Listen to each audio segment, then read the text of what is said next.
بسم اللہ الرحمن الرحیم۔ محترم ساتھیوں، السلام علیکم۔ آج کی ویڈیو میں ہم آپ کو یزید ملعون کی دردناک اور اذیت ناک ذلت آمیز موت کے بارے میں بتائیں گے۔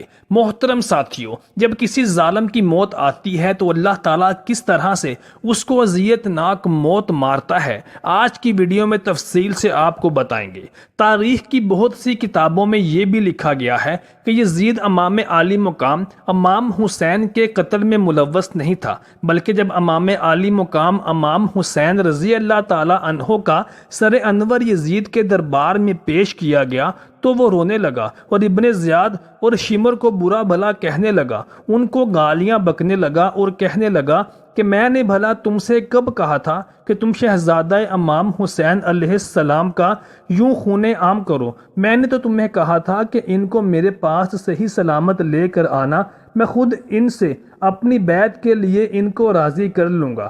لیکن دوسری طرف یزید نے امام عالی مقام کو بے دردی سے شہید کرنے والے ابن زیاد، شمر اور ہولی بن یزید جو کہ اس کی فوج کے سپہ سالار تھے، ان کو کڑی سے کڑی سزا دینے کی بجائے ان کو انعام و اکرام اور مراعات سے نوازا، بلکہ جس علاقے میں وہ حکمرانی کر رہے تھے ان کو اس علاقے میں حکمرانی پر بھی برقرار رکھا۔ اس سے یزید کا کھلا تضاد سامنے آتا ہے کہ وہ جو رو رہا تھا، آنسو بہا رہا تھا، وہ مگرمچھ کے آنسو تھے۔ قتل حسین اور ان کے خاندان کی شہادت میں یزید برابر کا شریک تھا۔ محترم ساتھیوں، یزید کی موت کے متعلق تین طرح کی روایات تاریخ کتب میں ملتی ہیں۔ پہلی روایت تو یہ ہے کہ یزید ایک رومی نسل کی خوبصورت لڑکی کے عشق میں گرفتار ہو گیا تھا۔ یزید نے اس لڑکی کو حاصل کرنے کے لیے ہر ممکن کوشش کی، یہاں تک کہ اس لڑکی کے سارے خاندان کو بھی یزید نے مروا دیا، لیکن پھر بھی وہ لڑکی یزید کے ہاتھ نہ آ سکی۔ وہ لڑکی جب بھی یزید کے دربار میں آتی تو قسم اٹھاتی کہ میں مر تو سکتی ہوں لیکن تمہاری بات کبھی نہیں مان سکتی۔ ایک دن لڑکی کے دل میں آیا کہ اس سے اپنے والدین کے قتل کا بدلہ لیتی ہوں، چنانچہ اس لڑکی نے یزید کو رنگ رلیاں منانے کے لیے ایک جنگل میں اکیلے بلا لیا۔ ویرانے میں یزید شراب پی پی کر مست ہو چکا تھا۔ وہ لڑکی نیم عریاں لباس پہن کر یزید کے سامنے بیٹھ گئی اور وہ شراب نوشی کرتا رہا۔ جب لڑکی نے دیکھا کہ یزید شراب میں چور ہو چکا ہے تو اس کے بستر کو اپنے پاس لے آئی اور پھر مستیاں کرتے کرتے یزید کی شرمگاہ کاٹی اور پھر گردن کاٹ دی۔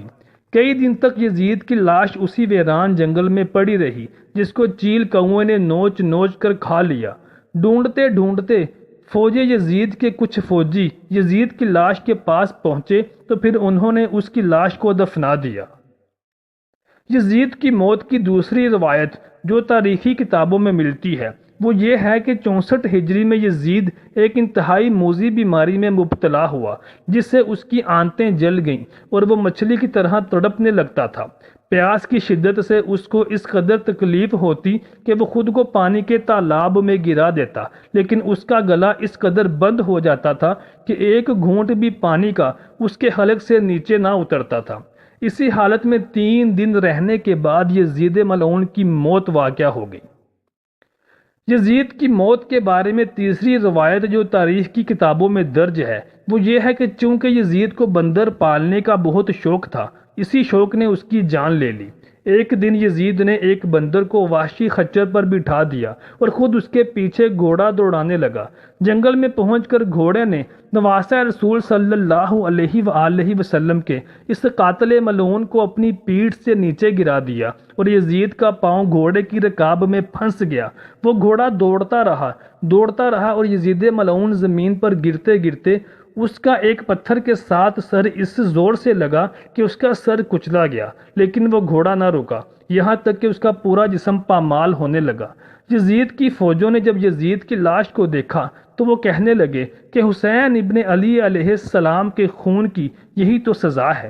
یزید صرف 3 برس 6 ماہ تخت شرارت اور خباثت کے اوپر قابض رہا اور 14 ربیع الاول 64 ہجری کو شام کے ملک کے شہر خمس کے علاقے میں حوارین میں 39 سال کی عمر میں مارا گیا۔ آج بھی اس ملعون کی قبر دمشق میں نشان عبرت ہے۔